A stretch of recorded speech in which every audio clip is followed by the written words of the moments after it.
আসসালামু আলাইকুম। সাইফুল 20 চ্যানেলে আপনাকে স্বাগতম। সাথে আছেন সাইফুল। কেমন আছেন বন্ধুরা? আশা করি ভালোই আছেন। আবারও একটি নতুন ভিডিও নিয়ে হাজির হয়েছে আপনাদের মাঝে। আমরা যারা মাইক্রোসফট ওয়ার্ড এ কাজ করি, অনেকেই দলিল লেখার কিভাবে পেজ সেটআপ দিতে হয় তা জানি।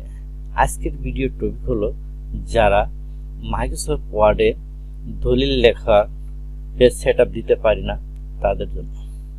কথা না বাড়িয়ে যাওয়া যাক মূল ভিডিওতে যাওয়ার আগে আমার ছোট্ট একটি রিকোয়েস্ট, আপনি যদি আমার চ্যানেলে নতুন হয়ে থাকেন তাহলে চ্যানেলটিকে সাবস্ক্রাইব করবেন, আর যদি অলরেডি সাবস্ক্রাইব করে থাকেন তাহলে মিনি থ্যাঙ্কস। চলুন শুরু করি।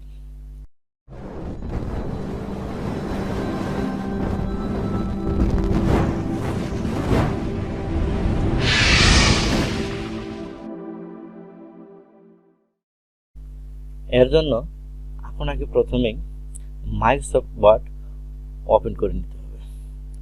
মাইক্রোসফট ওয়ার্ড ওপেন করার জন্য এখানে স্টার্ট বাটন ক্লিক করে তারপর ক্লিক করবেন অল প্রোগ্রামসে মাইক্রোসফট অফিস, তারপর মাইক্রোসফট অফিস ওয়ার্ড 2007 এইভাবে আপনি ওপেন করবেন। ওপেন করার পরে এখানে দেখতে পাচ্ছেন পেজ লেআউট।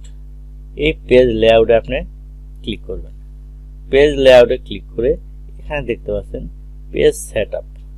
এই পেজ সেটআপে এই যে নিচে দেখতে পাচ্ছেন একটা তীর চিহ্ন, এই তীর চিহ্নতে আমি ক্লিক করলাম। ক্লিক করার পরে এখানে দেখতে পাচ্ছেন মার্জিন টপ। এই টপে এখানে একের জায়গায় 4 টাইপ করে দেবেন।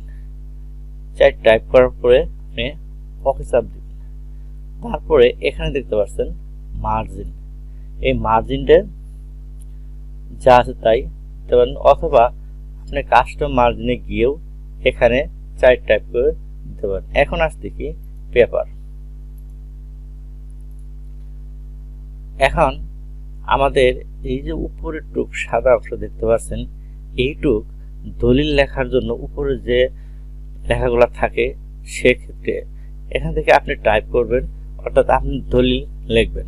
লেখার পরে যা লিখবেন দলিলের উপরে অংশটুকু নিচে যে দলিলে ফাঁকা জায়গা থাকে সেই ফাঁকা জায়গা থেকে আপনার কম্পিউটারে টাইপ করা লেখা উঠে যাবে, ফলে দলিলের লেখাটুকু কোনো প্রভাব ফেলবে না, অর্থাৎ ওই লেখার ভিতরে আপনার টাইপ করা কোনো লেখা পড়বে না। এখন আসতেছে সাইজ। এখন এই পেজটার সাইজটা আপনাকে দিতে হবে লিগ্যাল অথবা এলজি। এখানে লিগ্যাল আপনি ক্লিক করে দিবেন। শেষ, আপনার কাজ শেষ। এখন থেকে যা লিখবেন তার দলিলের উপরের অংশটুকু ব্যতীত নিচের ফাঁকা জায়গাগুলো আপনার লেখাটা গিট আকারে হয়ে আসবে। আশা করি ভিডিওটি বুঝতে পারছেন।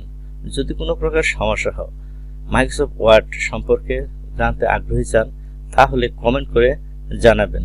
আর ভিডিওটি যদি ভালো লাগে তাহলে লাইক দিবেন, শেয়ার করে আপনার বন্ধুদের মাঝে দেখার সুযোগ করে দিবেন। এতক্ষণ পাশে থাকার জন্য এবং ধৈর্য সহকারে এই ভিডিওটি দেখার জন্য আপনাকে অসংখ্য ধন্যবাদ।